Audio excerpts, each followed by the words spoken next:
আজ তোমাদের সঙ্গে শেয়ার করব পমফ্রেট মাছের আরও একটা রেসিপি। পমফ্রেট মাছগুলো প্রথমেই ধুয়ে পরিষ্কার করে নিয়ে কাটস লাগিয়ে নিয়েছি। তার মধ্যে ম্যারিনেট করার জন্য নিয়ে নিচ্ছি নুন আর ধনেপাতা, কাঁচা লঙ্কা, আদা রসুন বাটার একটা পেস্টটা দিয়ে তার মধ্যে গোলমরিচ গুঁড়ো দিয়ে দিচ্ছি। তার মধ্যে দিয়ে দেব অল্প একটু হলুদ গুঁড়ো, মানে পরিমাণ মতো হলুদ গুঁড়ো, জিরে গুঁড়ো, আর দিয়ে খুব ভালো করে আমি মাখিয়ে নেব।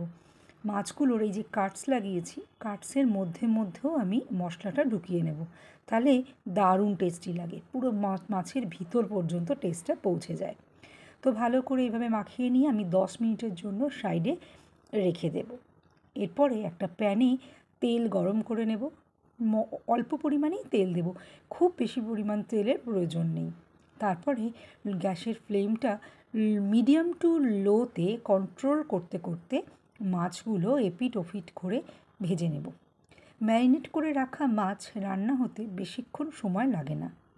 আমার এখানে উল্টাবার সময় অল্প একটু প্রবলেম হয়েছিল, কারণ মাছটা বেশ ভারী ছিল আর খুন্তিটা সেই অনুযায়ী উল্টাতে একটু চাপ হয়ে গেছিলো। তাই আমি একটা ছুরি পেয়েছিলাম হাতের সামনে, সেটা দিয়েই সাপোর্ট নিয়ে উল্টে দিলাম। ছুরি, চামচ যা হাতের কাছে পাবে সেটা দিয়েই একটু ভালো করে সাবধানে, কারণ তেলটা যেহেতু গরম, ছিটকে গায়ে না পড়ে, ভালো করে দেখো। আমি কোনো কোটিং সেভাবে দিইনি বলে মাছটা একটু গাটা হয়তো একটু খোলা খোলা দেখতে লাগছে, কিন্তু খেতে অসাধারণ স্বাদের হয়। একবার অবশ্যই এইভাবে বানিয়ে দেখো, ভুলো না কিন্তু। এইভাবে আমি মাছটা চেক করে নিচ্ছি যে নরম হয়ে গেছে কি না। হ্যাঁ, একদম মাছ নরম হয়ে গেছে। এবার তেল ঝাড়িয়ে আমি আস্তে আস্তে তুলে নেব। কাজটা খুব সাবধানে করবে, যেন কোনোভাবে তেলের ছিটে গায়ে না পড়ে। এবার আমি এই যে তেলটা রয়েছে এতেই বাকি দুটো মাছও এইভাবেই আমি ভেজে নেব।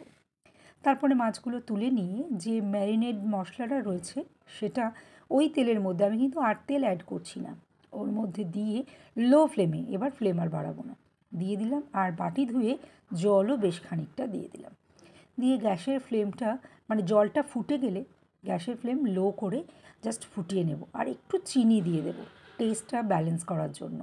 ব্যাস, এবার আমি এটা হতে দেব। জলটা বেশ ফুটে ফুটে যখন ঘন হয়ে যাবে, তারপরে ভালো করে নাড়িয়ে চাড়িয়ে নিয়ে মাছের ওপরে দিয়ে গরম গরম পরিবেশন করে দেব। দারুণ লাগে এইভাবে খেতে, বানিয়েও অবশ্যই